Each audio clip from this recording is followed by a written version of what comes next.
Good morning. Is it good morning? Yeah, it's 11:33.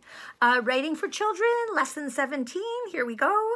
I have two things prepared for you today. A handout that I would have given you that I'll just talk about. It's from an article from the LA Times, a 2010 article, but it's about sort of YA taking off.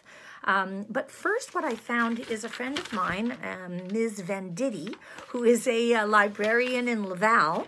And the last time that I visited her school, it used to be called Mother Teresa, but they've changed the name. Anyway, the last time I was there, Laval, anyway, Laval is in the title of it now.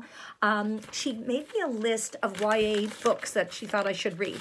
I never got around to reading them because I'm so busy with the with what I have to do for RadCan, but they are on my list for summer. But what's interesting, I was like cleaning up my desk yesterday, like everybody is cleaning up there. Hopefully you are too. I cleaned up my desk and I found this because I haven't thrown it out. I want to keep her list. And what she did was she told me a little bit about each book, and they're all YA. And I thought, oh, I can use that with you guys because it just gives you an idea of what's out there. Okay, so these were her suggestions. Samira Ahmed's book, Internment. And then for each one, she has one sentence. Near future America where Muslims are interned. Okay, so that should make you think politics. That should make you think marrow thieves. Here it's like near future. And then it should also make you think about, in this case, it's the Muslim community. So some of you are Muslim. This idea that, you can explore topics that are of interest to you. Did the marrow thieves make you wonder about, a group to which you belong or a group to which you have a sensitivity to what you see? Have you seen, xenophobia in action in Montreal? Maybe you have reaction to that kind of thing. Next one, Sherry or Cherry Priest. The book's called Princess X. And this one, just one sentence, but enough to make you go, yeah, that's a good idea.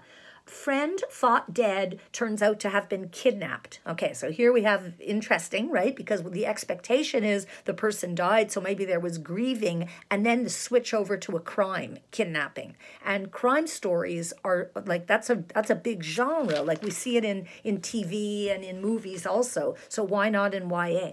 Okay, Restart by Gordon Corman. Bully with amnesia changes his life. And that introduces, amnesia, the bully who sort of has a rebirth, I guess, can't remember, I suppose, what he did when he was a bully. And if you were going to do something like that, and I'm sure that Gordon Corman, who's Canadian born, by the way, and now living in the States, did this, he must have researched amnesia, talked to people who have had amnesia, who have it, read up on it. I'm sure it's all over the internet. Sticks and Stones. This one was quite intriguing. Abby Cooper. A girl's skin, it says, is marked by harsh words said by other people and herself. And the book is called again Sticks and Stones. I don't know if you know that old expression, sticks and stones can break my bones, but words can never harm me. We used to say that when I was a kid. If you got bullied, that would be like words can't harm you. However, we know words can harm you too. So I'm not quite sure what's going on in that book, but I found it intriguing. And this one I loved, just the concept, and it should just get you thinking. It's called Posted. John David Anderson. Phones banned at school, students turn to Post-its. And I love that. I wish I had thought of that one. And I was going to tell you, and I may have mentioned it already in class, that there was a book, and it's probably on my shelf here somewhere, but I don't know where it is. I don't want to take the time to look now, by a Canadian writer named Alice Kuipers. I know Alice a little bit. And the book is entirely Post-it notes between a mother and a daughter. And I think it's because the mother worked, had a night shift, and the mother has breast cancer or is going through breast cancer treatment. And all you have is the correspondence, what's on the fridge between the mom and the girl. And it was an amazing, and when I read it, I'm like, why didn't I think of that, right? So that's it also, is to come up with something like, whoa, what a good concept. Okay, I'm already at 4.5 minutes. I'll tell you a little bit about this article, okay? So it comes from the LA Times, 2010. The author is Susan Carpenter, in case you want to look it up. Basically, it's saying that who are the gatekeepers for YA literature? It's not just young adults, which is what YA stands for. It's also parents and librarians. And they say that what she says is that this is because parents and librarians want to keep want to take the pulse, want to know what's out there, what are kids reading. But something that has begun to happen in this period, 2010, is that adults are reading YA also. And why is that? What is it about YA? And why did it cross over into the adult world? And Susan Carpenter, credits a few books. And in this case, it's a couple of series. Stephanie Meyer's Twilight, that was a vampire series. I didn't read it. My daughter loved it. Suzanne Collins, I did read at least the first one of the Hunger Games, which I loved. And Rick Riordan's Lightning Thief, and then later, not a series, but Marcus Zuzak's Nazi Era, The Book Thief. And then it points out that in 2010, the YA market was growing while the adult market for hardcover books, hardcover book sales was down in that year, 17.8% from 2009 to 2010, while children's books, in particular, children's YA hardcovers up by nearly 31%, which is pretty interesting. Okay. Then it says, it quotes this guy, David Levithan, editorial director and VP at Scholastic. And I think since then he went on to write his own, apparently quite good, very good, in fact, YA book.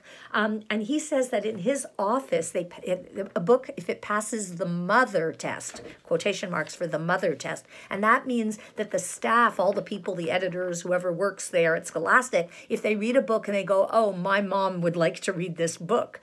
So that made me wonder and think about asking you the question, would you give The Marrow Thieves now to read to your parents or to older people or to anybody? Could be siblings too, because that's probably a good test of a book. I would. I think that book, like, we should all read it.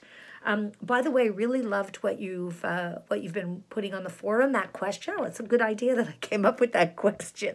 I take some credit here too for what you learned from the book, because again, really you're looking at it in such interesting ways. Okay, she also says that it's the fact that some of these books have become movies, Sisterhood of the Traveling Pants, Percy Jackson and the Olympians, and that some successful authors for adults have been writing YA books. And she lists James Patterson, Carl Hiaasen, Francine Prose, and Terry Pratchett. So pretty much that's where I guess I'll leave you for today. And it ends with a quote from a YA author.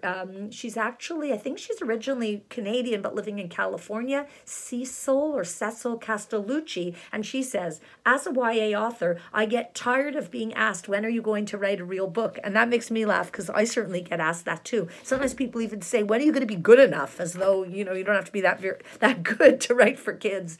She said, as if a YA book is not a real book. And anyway, did I once tell you that one of my friends, Marcia Scripbook, she's another Canadian YA writer of historical books, she says YA books are like books for adults but with the boring parts left out. Aha, I like that. Okay, have a good day.